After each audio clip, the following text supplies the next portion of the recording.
Having a little movie maker problems. I think Windows is a little plugged up. Let's get down to the next part. How to live like a nomad part 3. Now, if you got everything, I've said everything. Generator, camping gear,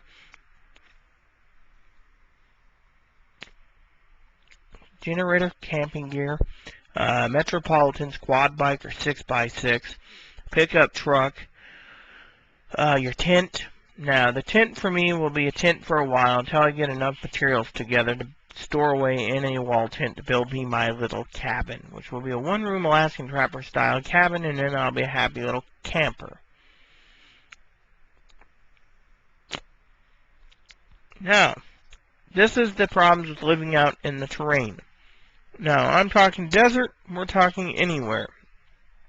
The jungles, you got the rain. Rains constantly. Trust me on that one. Look up Green Hell on French Foreign Legion. Hoorah! Then you got the Arctic, the polar region, as I call it. What do you got? You got snow, glaciers, ice, tundra. Some areas can be 100 below. Even with all the S gear, you could freeze to death. Unless you have the heavy duty Arctic gear, and then you better make sure it's checked to the right temperature and rates. Being in a tent, bad idea in Arctic. Your tent could overflow with snow, and then you have to shovel it out. So building yourself a little log cabin would be perfect if you're in the polar region. So, and you got snow, you got snowstorms, blizzards, you got it, rain in the jungles. Now for the desert climate, you got to think of this. Your tent is on a metal frame. As Aaron said, there is dry lightning storms.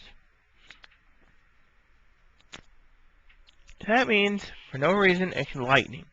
Your tent could be arced unless you got rods out in a way to let it strike it. Right? Right. Otherwise, you can live in a tent, no problem. Now, remind you, your camping gear, most of it will be metal because, well, frankly, it's a camp stove. It's got metal. Same goes with your lanterns with a little glass. It's metal. Your truck, metal.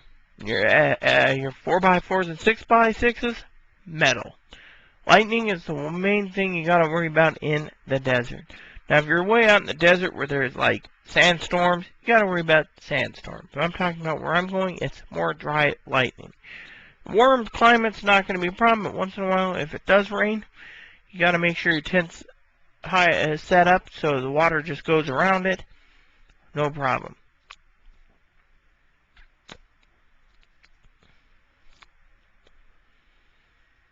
So, you got to worry about that. Once you get settled, before you get your land put together, you also got to ask yourself, how far is town? My area is 30 miles to one city, 50 miles to another city, and 70 miles to El Paso. I've done my research. So, with that said, you got to ask yourself, can you handle the terrain? The body is adaptive to any terrain. You just got to have patience, and you got to have the know-how. Survival books will help, and you can adjust to the climate. Once you get settled in, remember, in the desert where I'm going, you need water tanks. Now, snow climate, you can use the snow as water, as long as you didn't piss on the snow, or squatted down and took a dump on it. You can use it for water.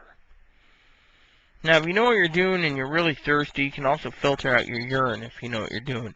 Don't try it unless you know what you're doing. I haven't tried it, I'm just saying from my research.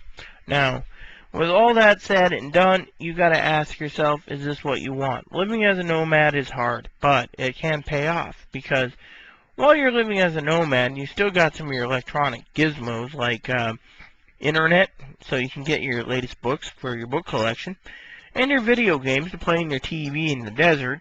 You can also be living quite comfortably, and if you know what you're doing in research-wise before you go on your desert excursion for the rest of your life, you can study up on animal patterns so you know what's available to eat down there.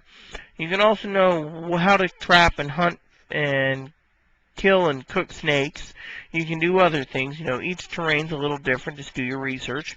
Another thing I'd recommend on the expedition before you go is prepare the climate and prepare for the weather, as well as do your research on the weather before you decide to go down there and say you don't like it.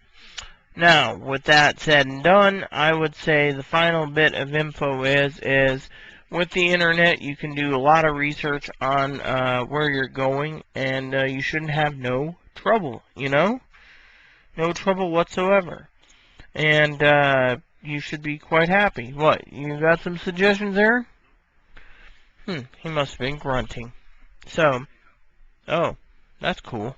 Hiccups, that's what was going on. Now, the final information is, once you get everything together and your gear's ready and you get it down there, you're going to have 2 people. That's another thing. 2 people. One to receive the gear and the other to get it. Now, if you're mailing the gear down, like me, Aaron's going to have to do it. Now, if you get family to drive the truck down with you, then all you have to do is take your gear with you in truck and you're set. But like us, I'll be mailing it down and coming down after Aaron sets everything up. Possibly. Just depends on theories and thoughts. Now, once you know the terrain, the animals, and everything, the other thing to study on the internet is what can grow down there. You want to grow, and if you have a big enough water tank, you can just make your veggies and grow your vegetables. Vegetables, fruits, then you can be self-sufficient basically down there and have your money coming in, so you can save it for a rainy day or retirement. If you get retirement or disability, like me, or if you get everything together, buy your land outright, live down there and say piss on it, and you can be self-sufficient down there eventually. And if you can't, well, you can always sell the land and go home and find a new job. Being a nomad's not easy, but being a nomad could be rewarding too if you know what you're doing. The experience is there. A lot of people get to be nomads by living in little tents, little teepees, little yurts, little cabins, and they like it. Because eventually things are going to cost too much, and they're going to be wondering why everything costs too much when it comes to apartments, housing, mortgage, rent, you name it. You know what I mean? So, with that said, you gotta weigh the pros and cons too. I have. As I said in one of my videos, you really just want out because the town's small. It's overpopulated by Mexicans. I don't like the overpopulation and the baby factories. I want to be on my own property when I don't have the manager telling me what to do, or some old bitch next door whacking the wall at 3 in the morning with a broom handle because I'm sleeping. It's like, you know, so I just want my own place, you know. Oh, and the other thing is about entertainment in the desert where I'm going. The generator powers in the evenings, powers up the CD player, which you can use rechargeable batteries to power a portable CD player to listen to it. Play portable video games until the evening when you can play actual video games. And then there's reading using an Amazon Kindle or other means. Right? There you go. Oh, and you can fire up the DVD or Blu-ray player and watch movies too. Or a portable Blu-ray or DVD player in the evenings. Or throughout the day. Anyway, look at it, with all the entertainment stacked up, you should have no problem being in the desert or any terrain. You know what you're doing. Alright, with that said and done, hasta lasagna. Hope this video helped you, and don't get any on you. Bye-bye.